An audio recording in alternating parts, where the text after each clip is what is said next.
بسم اللہ الرحمن الرحیم۔ السلام علیکم ناظرین کرام، ایک طرف عمران خان دنیا بھر میں مسلمانوں کا مقدمہ لڑتے ہوئے نظر آتے ہیں اور مسئلہ کشمیر کو پوری دنیا میں ہر پلیٹ فارم پر اٹھاتے ہوئے دکھائی دیتے ہیں، جبکہ دوسری جانب دنیا کا سب سے بڑا تیل کا برآمد کنندہ مسلم ملک سعودی عرب بھارت میں مختلف شعبوں میں مجموعی طور پر $100 بلین سرمایہ کاری پر غور کر رہا ہے۔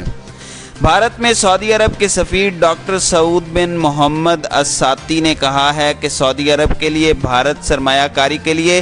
ایک پرکشش منزل ہے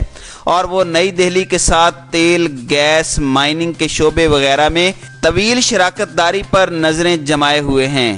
سعودی سفیر نے ایک انٹرویو کے دوران بتایا کہ سعودی عرب بھارت میں توانائی، ریفائننگ، پیٹرول، کیمیکلز، انفراسٹرکچر، زراعت، معدنیات اور مائننگ کے شعبے میں مجموعی طور پر $100 ارب کی سرمایہ کاری پر غور کر رہا ہے۔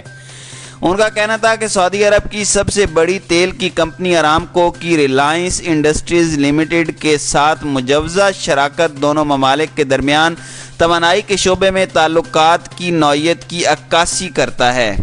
سفیر کا کہنا تھا کہ ولی عہد شہزادہ محمد بن سلمان کے ویژن 2030 کے نتیجے میں مختلف شعبوں میں ہندوستان اور سعودی عرب کے مابین تجارت اور کاروبار میں نمایاں توسیع ہوگی۔ سعودی سفیر کا کہنا تھا کہ 2019 میں بھارت اور سعودی عرب کے مابین مشترکہ تعاون اور سرمایہ کاری کے لیے مختلف شعبوں میں 14 مواقعوں کی نشاندہی کی ہے۔ انہوں نے مزید گفتگو کرتے ہوئے کہا کہ بھارت اور سعودی عرب کے درمیان موجودہ تجارت $34 بلین کی ہے، جبکہ وقت کے ساتھ اس میں مزید اضافہ ہوگا۔ ناظرین کرام، دوسری جانب ایک خبر کے مطابق سعودی ولی عہد شہزادہ محمد بن سلمان نے کہا ہے کہ ایران کے ساتھ جنگ عالمی معیشت کے لیے تباہ ہوگی اور وہ چاہیں گے کہ علاقائی حریف کے ساتھ کشیدگی اس حد تک نہ جائے۔ فرانسیسی خبر رساں ادارے AFP کے مطابق اتوار کو امریکی ٹی وی چینل CBS کے پروگرام 60 منٹس میں نشر کیے گئے انٹرویو میں محمد بن سلمان نے کہا کہ اگر دنیا نے ایران کو روکنے کے لیے سخت اقدامات نہ کیے تو کشیدگی میں مزید اضافہ ہوگا اور عالمی مفادات خطرے میں پڑ جائیں گے۔ سعودی ولی عہد کا ایران کے ساتھ جنگ کی صورت میں عالمی معیشت کو لاحق خطرے کے بارے میں بات کرتے ہوئے کہنا تھا کہ تیل کی سپلائی متاثر ہوگی اور تیل کی قیمتیں اس حد تک بڑھ جائیں گی کہ ہم نے اپنی زندگی میں کبھی اس کا تصور نہ کیا ہوگا۔ انہوں نے کہا کہ یہ خطہ عالمی توانائی کی ضروریات کا 30% سپلائی کرتا ہے اور تقریباً 20% عالمی تجارت کی گزرگاہ ہے۔ سعودی ولی عہد نے کہا کہ خطہ عالمی معیشت میں 4% حصہ دار ہے۔ تصور کریں اگر یہ تینوں چیزیں بند ہو جاتی ہیں تو کیا ہوگا۔ شہزادہ محمد بن سلمان کا کہنا تھا کہ اس کا مطلب ہے کہ عالمی معیشت کی مکمل تباہی ہوگی، صرف سعودی عرب یا مشرق وسطیٰ کی معیشت ہی نہیں۔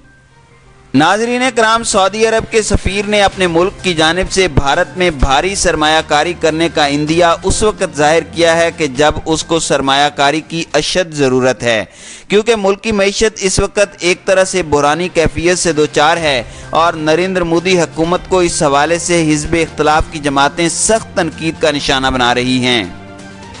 ناظرین کرام، سعودی سفیر کا یہ بھی کہنا تھا کہ ارامکو اور ریلائنس انڈسٹریز کے درمیان ہونے والا معاہدہ اس بات کا عکاس ہے کہ دونوں ممالک انرجی سیکٹر میں ایک دوسرے کے ساتھ کس قدر قریب ہیں۔ ناظرین کرام، سعودی عرب کی ارامکو کی جانب سے مغربی کوسٹ ریفائنری اور پیٹرو کیمیکل پروجیکٹ مہاراشٹرا میں $44 بلین کی خطیر سرمایہ کاری دونوں ممالک کے درمیان تجارتی اور معاشی تعلقات میں سنگ میل کی حیثیت رکھتی ہے۔ ناظرین کرام، یہ $100 ارب پاکستانی کرنسی میں تقریباً 157 کھرب روپے بنتے ہیں۔ تو ناظرین کرام، یہ ہے ولی عہد محمد بن سلمان کا 2030 ویژن، جس میں دونوں ممالک کے درمیان مختلف سیکٹرز میں تجارت کے فروغ کا حصول جو ہے وہ مد نظر ہے۔